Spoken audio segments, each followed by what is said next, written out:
we prepare for Shabbos Parshas Ki Seitzei, I'd like to begin with a word from our Schwab Sefer here on the Chumash, but really, as we shall see, this word is a aside in general regarding Limud Hanavi. We have in this week's parsha a lav of Lo Yavi Amoni Umayavi Bekal Hashem. We have the same thing by a mamzer. A mamzer is not allowed to marry into the Kal Hashem. By both it says that Gamdar Asiri, even the 10th generation, can't come into the Kal Hashem. However, there's a difference. By Amin and Mayav, it says Ad Olam. It says that they cannot come Lo Yavi Lehem Bekal Hashem Ad Olam. Parakot Yomul Pasik Dalet. Lo Yavi Mamzer Bekal Hashem Gamdar Asiri Lo Yavi Lehem Bekal Hashem. Period. It's the words Ad Olam. Same pasuk for Mamzer, same for Amoni Mayavi. One says Ad Olam, one does not. Let's digress. In Sefer Nehemiah, which is part of Ezra, one of the 24 books of Nas, in the beginning of the 13th parak, we find the following pasuk: Vayemaru Nukra b'Sefer Moshe ba'oznei Ham. That on that day, Nehemiah had the Torah read in front of Klal Yisrael. V'nimtza kosev boi, and lo and behold, they found written in it, Asher lo yavi amoni mayavi b'kalo elikim ad olam, that a member of Amin and Mayav may not marry into the Jewish people forever. There are people there who had married Amonim, and now that they discover that in the Torah there's a lav, they separated from the Amonim that they had married.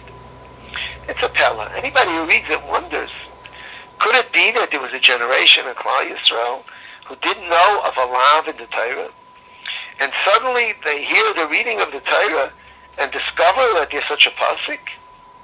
It's a double pella. The truth is that in the Kuzari, in Maimer Gimel, from Ois Nun Dalet and on, we find that the king of the Kozars asks this to the Chaver.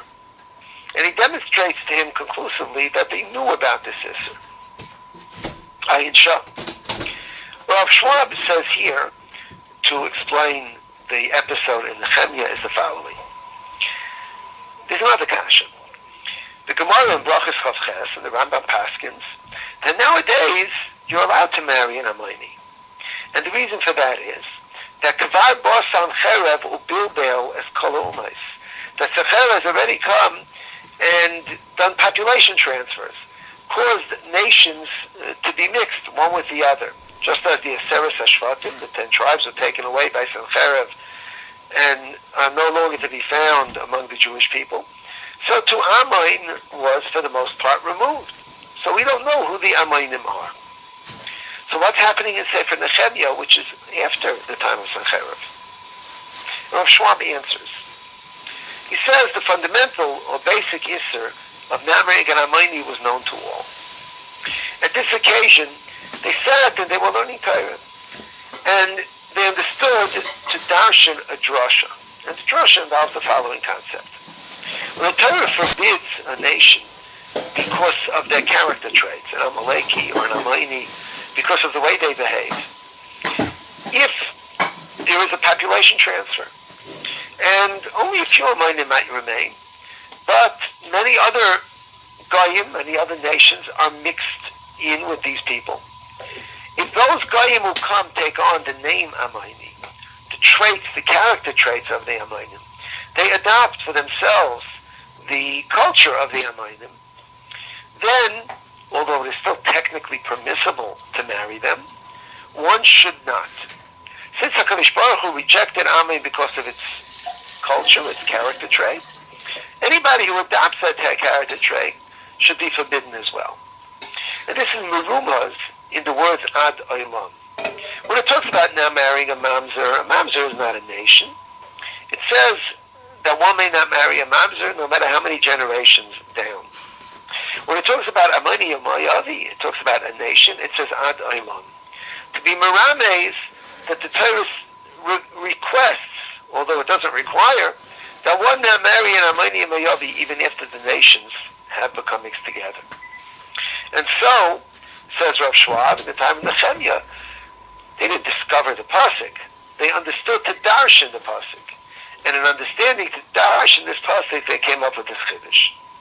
A beautiful explanation.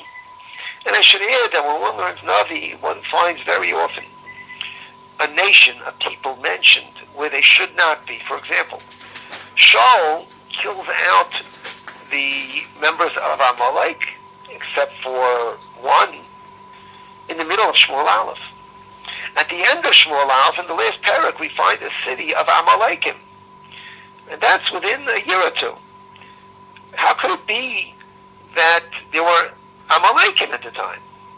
And the answer, as we explained in the Navi Shir at the end of Shmuel Aleph, you may remember from 25 years ago, is that if people take on a character trait of a nation, they get, to a certain degree, the dinim of that nation. And so this is Rav Schwab's yisroel here in the parsha. Let us move on. Rav Chaim Kanievsky, in the Sefer Talmud Ikra, often, very often, points out that when a word in the Torah is written chaser, that is, a word that's normally written with a oi sound that has a vav in the word, and occasionally that vav is left out, there's always a remez, always a hint. And he mentions a few such hints in this week's parsha.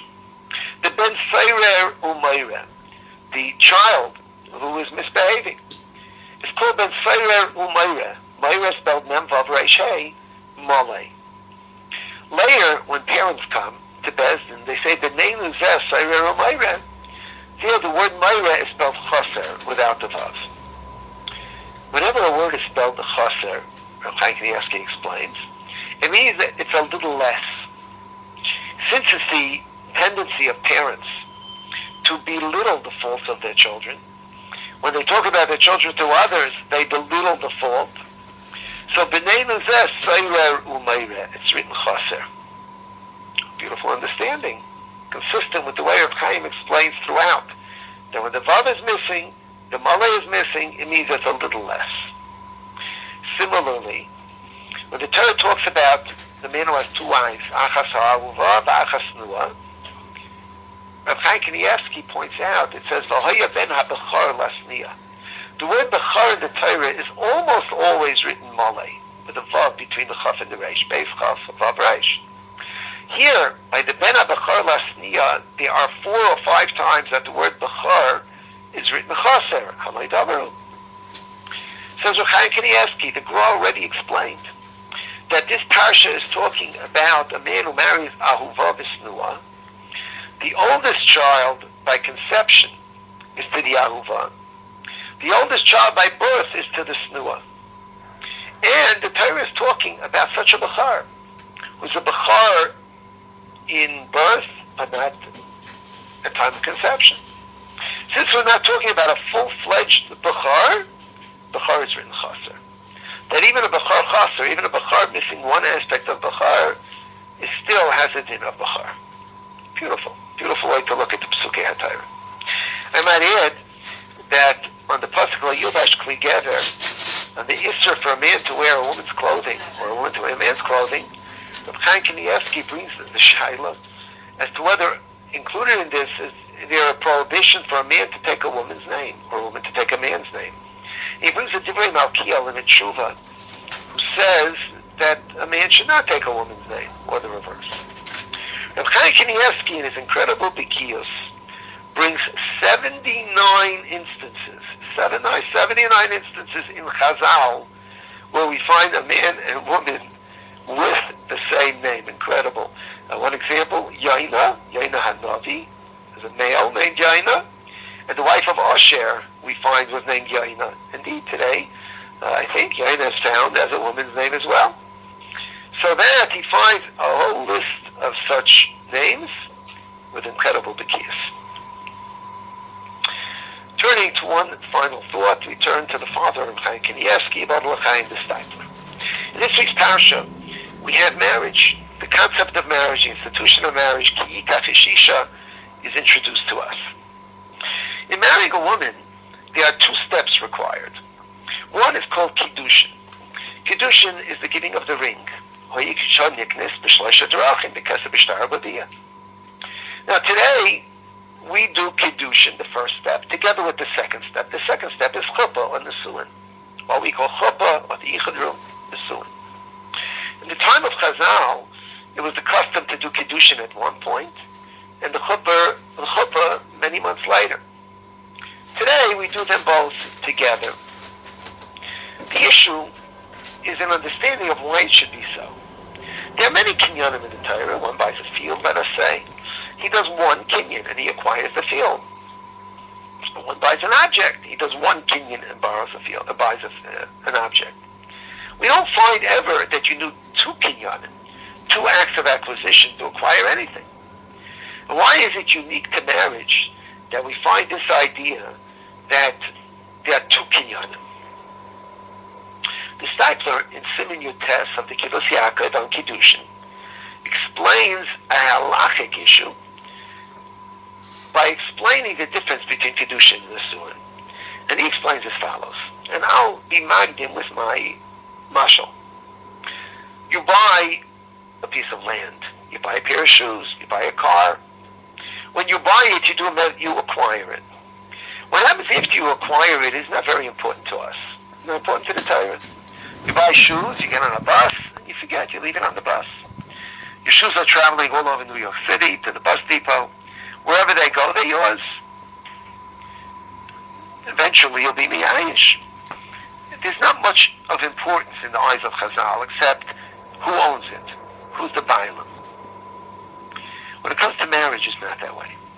In addition to marriage, there is also in addition to the acquisition, to acquiring a wife, there is also the ongoing relationship. The ongoing relationship is the fundamental part of marriage. The steipler explains, there's only one maisa kinyan, one act of kinyan in marriage, and that's Kiddushin, putting on the ring. The second step we call Chuppah. Chuppah has many faces. Some understand it to be the Yichud Room. The Ran in the beginning of Ksubis understands it to be the man taking his wife to his home. Others understand it to be the canopy. Still others, the meaning of many Jews, is to spread a single talus over chasim and kala. These are all part of chuppah. They're not methods of acquisition. They're statements of mitzias. They state that there is a certain fact. The fact is they are married. They are standing in a manner of husband and wife, whether it's a single item of clothing spread over the two of them, or a canopy, or a yichud room. They are making a statement that they are sitting in the mitzius, in the fact, in the matzav of husband and wife. To be married, you need a kinyan, but you also need the mitzius of ish v'ishtai together. With this, he explains a Maisa de Rashi, a story that happened with Rashi brought into Mordechai. In the Maisa de Rashi, a couple got married, as we have the custom of getting married today, Kedushin and Yichud Room. And later, after the wedding was long over, they were home. They realized that the Eidei Kedushin, the witnesses at the time of the Kedushin, were relatives, and therefore the Kedushin was invalid. Rashi was consulted, and he instructed them to do the Kedushin again, to bring two kosher witnesses, and to perform the act of Kedushin, the giving of a ring, once again. They asked Rashi, does that mean we have to do the chuppah again? Do we have to get a canopy or a yichud room again? And Rashi said, no, it's not necessary. And the question is, why not? Kedushin always precedes Nesuin. Why here could Nesuin precede Kedushin? And the steipler explains Rashi. He explains that Nesuin creates a mitzius, a matzav. It's an announcement. It's an announcement to those watching that this is husband and wife. They're standing under a canopy as husband and wife. When you create a mitzius, it's not like a kinyan. A kinyan takes a second and it's over. When you create a mitzius, it lasts. By creating the mitzius of ish ve'ishtai, that remains. And later, when they do the kedushin, then the sun is automatic. That mitzius, that fact, that matzav continues. What a tremendous insight into the kavanah satira.